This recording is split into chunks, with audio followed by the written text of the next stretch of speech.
Heads up, North Island food lovers. Something delicious is rolling into town for not just one, but two incredible dinners. We're spilling the beans and telling you a little bit about what's happening to tingle your taste bud.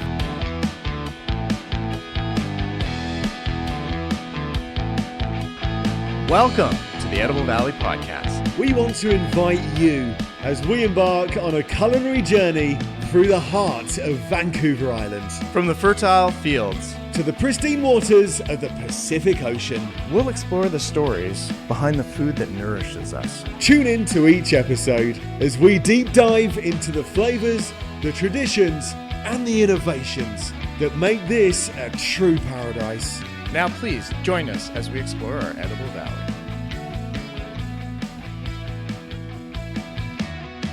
Welcome back to another episode of the Edible Valley Podcast. I'm Chef Jonathan Fraser, and I am super excited to have two guests with me today. Two of my favorite guests of all time, right? Everyone knows her, Chef Lesley Stav, and of course, my chef, Chef Ronald St. Pierre. Welcome to the podcast today. Thank you for having us. Yeah, we are super excited because you're really, I'm putting you on the spot here, Chef Ronald, because I want you to talk about this upcoming event that you're helping put together here in the Comox Valley. Yeah, I have had the opportunity to become one of the management team member of the Culinary Team Canada over the last year, and thought that it would be a great opportunity for me and the team to come back to the Comox Valley. And for those who remember the junior team, Culinary Team Canada came to the Comox Valley 3 years ago now. It was in 2022. Yes, we had an event both at Locals Restaurant and at 40 Nuts Winery. At that time, we're excited to be coming back to the Comox Valley on November the 1st and at 40 Nuts Winery. That is absolutely amazing. And then not only that, but you're going to hang around the team's going to hang around for another couple days. That's correct. Yes. So the team is coming to the Comox Valley to for us, it's a practice exercise to get ready for the World Cup that's going to happen in November of 2026 in Luxembourg.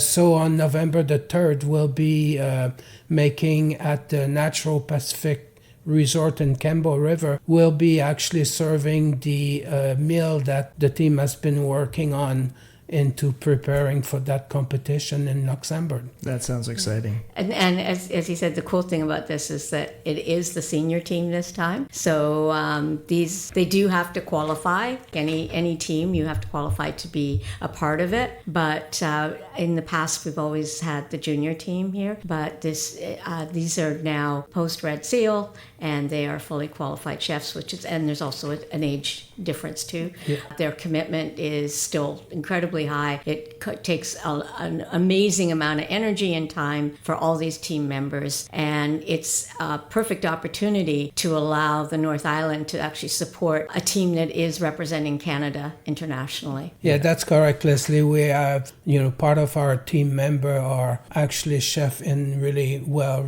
recognized establishment, hotel. Mm-hmm. We have people coming from all over the nation. We have members that are from Toronto, Edmonton, many from Vancouver as well. I mean, those are really seasoned chefs that are working together and trying to, put Culinary Team Canada on the map again on an international level. Yeah. And also, several of them actually have come up through Junior Team Canada too. Yes. You will actually recognize them if you've come to a previous dinner. And it's always nice to see how their careers are panning out, because we've been following them and known them for somewhere upwards and over 10 years, which is kind of cool. That's amazing. Yeah. So this is one for anyone who came out to one of these events when they were at 40 knots before, when the junior team was at 40 knots or was at Locals and they were practicing there to get ready. This is the next level, right? Yes. That's correct. And we also, for the people, Campbell River, we had, and the Comox Valley, but we also hosted twice an event at North Island College and the Campbell River campus. That's right. That were very successful. So I think this is really exciting because this gives you that opportunity to reach out to, a little bit of a different kitchen, give them a little bit more of a challenge and get them out there. So let's bring it back a little bit and let's talk a little bit about the history of the team, because we've talked about there's both the junior team and the senior team. But when did this all start for Canada? I don't have all the detail as far as when the first Culinary Canadian team competed overseas. What I do remember is that in 1984, Chef Bruno Marty and his team as Culinary Team Canada came back with the gold medal, and I believe that was the first time that Team Canada had a gold medal on an international platform. Yeah, when we first actually were considered a viable contender from then on. Because up until that point we were an aside. And I do remember talking to Bruno about that and just, how do you define Canadian cuisine and all those sorts of things, which is another whole topic. And I remember him telling me is that at that time we were so new to it that we didn't necessarily, try to do something that was really exotic and strange or anything like that. He said what we did is we pared it down to its most simplistic and perfect. He said there was not a piece out of place on anything we did. He said it was perfectly executed, the timing was perfect, and all the pieces that were put into it it was flawless. And that's how they won. That was actually what they went into with their strategy, which actually got Canada on the world map. Yeah. The one thing I can say about the history of food competition is that, I remember when I was a young chef and working in Vancouver in the 80s, the competition food scene at the time was a lot of it was displayed only, and it wasn't food that was consumed. That has changed a great deal, There's still a little bit of food that is display only, when you're thinking about chocolate masterpiece and sugar work and salt and vegetable carving and so on, which is mind-blowing. I had the opportunity to go to the Culinary Olympic in Stuttgart, Germany last year. Right. And even after so many years in the profession, the work and the things that I've seen was mind-blowing. Really?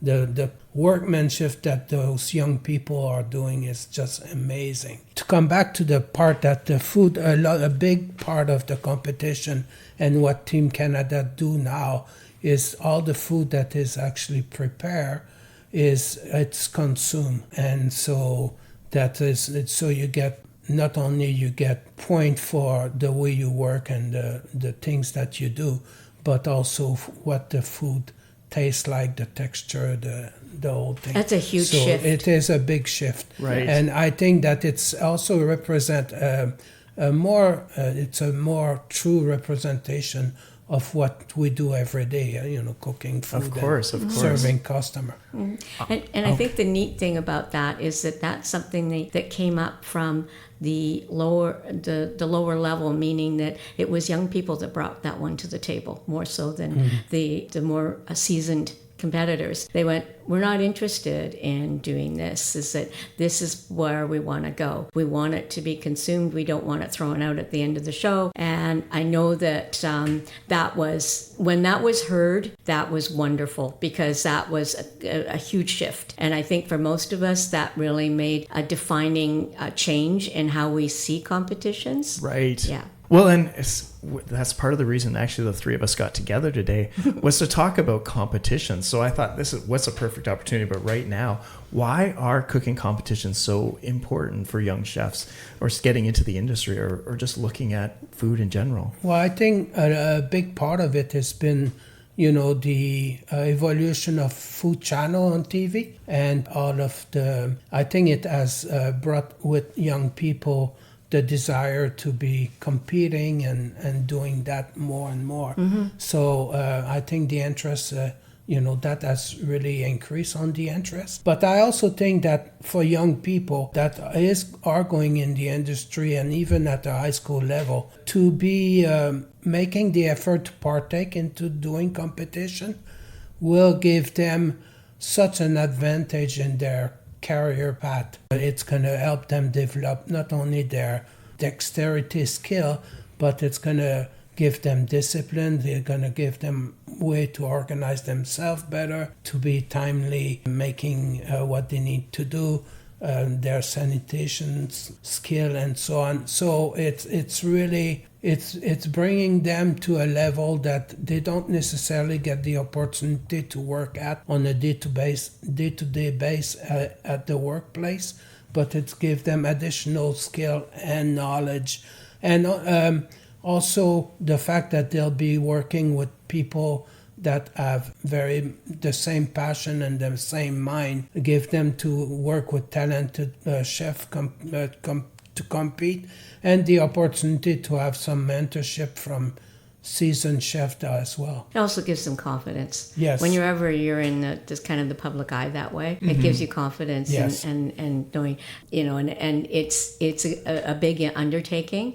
The back to the team. I mean, the amount of hours that are put in by team members, and that includes Ronald on the management level. Every time that they have a competition within them, like a practice competition, everybody's there. There's a huge expense to that. Some of the there is sponsorship for some of the food and that sort of thing, but still it's a fairly large undertaking just to get the practices off the ground. That's not including getting them to Europe or to wherever they need to go to actually compete. So these fundraisers are hugely important, and it's important for our community, and by that I mean the culinary community, and that includes everybody who eats, to support them as much as possible. Yes, I 100% agree with you that. And I think that's maybe now the time we can move on to a little bit about what these events are going to be and what's going to be happening at each event, because you have two events for them.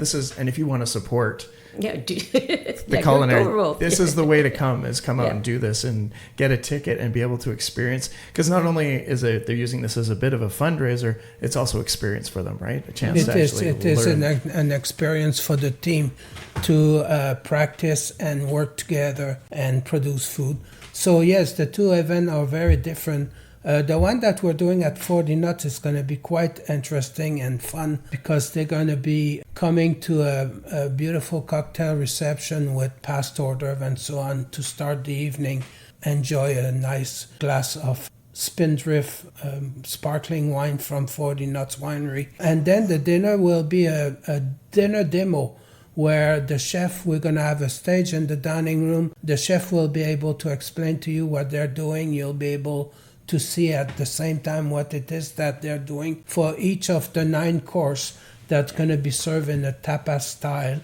So smaller portion, but many courses. So it's going to be, each course will be demo, will be explained to you, and you have chance. It's going to be a very dynamic, very interacting dinner, and should be a lot of fun, giving you the chance to talk to any of the team member and see what each one come up. Each of the course that is presented has been created by one of the chef, and each of the chef will be doing their own presentation. And that's a huge thing, because from the perspective of this chef, sometimes, quite often, the hardest thing for them to do is to get out in front of the guest and actually talk about it. So having this piece incorporated into that is really important, because I remember going through this with junior chefs, but even senior chefs get really nervous in front. So actually having to walk through what they're doing, why, and presenting it, that's an added part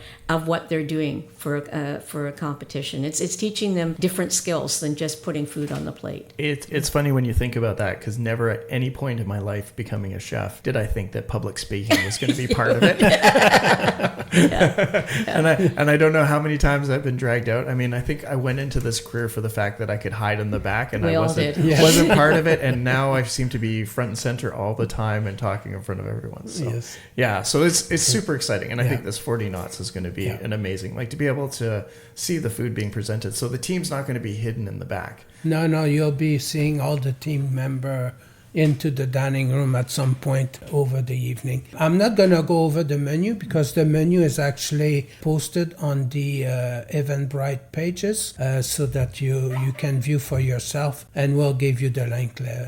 Of course, Yes, I will let that in for everyone for that. Now let's talk about the other event, because Campbell River is totally different. Campbell River will be different. Campbell River will be on a smaller scale, so we're expecting about 50 guests, and we'll be eating dinner into their beautiful dining room there at the Natural Pacific Resort. There's accommodation available for those that, if you're from the Comox Valley and want to do an overnight up there, it's a beautiful resort. New, it's only open a year and a half or so. Mm-hmm. They were open armed to receive the team, and are working really hard to with us to make this possible. So I would like to thank them for that. So it's going to be more of a sit-down 5-course dinner with also there's going to be a cocktail reception. We're going to have some action station for the first hour there that you'll have an opportunity to meet again the team member and to doing the cocktail reception. And then you'll be invited to go to the dining room to enjoy the evening. That meal will incorporate the dishes that competitor have started to work on to prepare for the Luxembourg competition next year. I'm excited for this, and I always feel treated, and this is maybe a luck of the three of us have all got to enjoy this, but when Team Canada sets up action stations, especially at the national convention that we go to every year, it's so amazing to see the food they're producing and how flavorful. And that's why I'm also excited to have the team back to the North Island, is that we in our region don't have too many opportunity to eat that caliber of fine dining. Yes, absolutely. Yeah. And that's something that should always be kept in mind for these events. Even though their focus is fundraising, it also is definitely a step way above what we normally see here. Yeah, absolutely. Yeah. So let's get on to just a little bit about these two events. We're talking about November 1st at 40 Knots, which everyone hopefully knows where 40 Knots is there. Tickets are available on Eventbrite right now. Of course, if you want to find out more information, there is the North Vancouver Island Culinary Association. We have it on our website under events, and there's also links there to tickets if you are interested in that way. What else can we tell? Same thing for our Campbell River event. We're all on Eventbrite, and that there's lots of opportunities to get tickets from there, even though I know we have some problems today because all the systems went down. Yeah. And I would make a kind of an offbeat suggestion. If you have someone who's in your world that is a young person that is maybe interested in cooking, think about sponsoring them or bringing them to something like this. It can often open their eyes to the possible and what's out there. So if you know someone in your world that, is maybe this could be the spot. Thanks, Ronald. Sorry. Is it bring them along? Oh, of course. As a thought, buy them a ticket. This could be something that could make a real difference in their lives. Can I be honest? So November 3rd is actually my mom's birthday. So my plan is to bring my mother up for dinner. So hopefully she doesn't listen to this before. That's okay. We won't That's know. a great idea. Yeah, absolutely. Right. And I think it'll be fun for her just to see the world that I live in now, yeah. And to meet some of the people that have changed my thoughts and how I look at food. So, yeah. I think that's great. Amazing opportunity. So, any last things you want to say? Yeah, so just to reinforce that November the 1st will be at 40 Knots here in the Comox Valley, and on November the 3rd in Campbell River at the National Pacific Resort. And let's say someone misses this. Are there going to be other opportunities? Natural.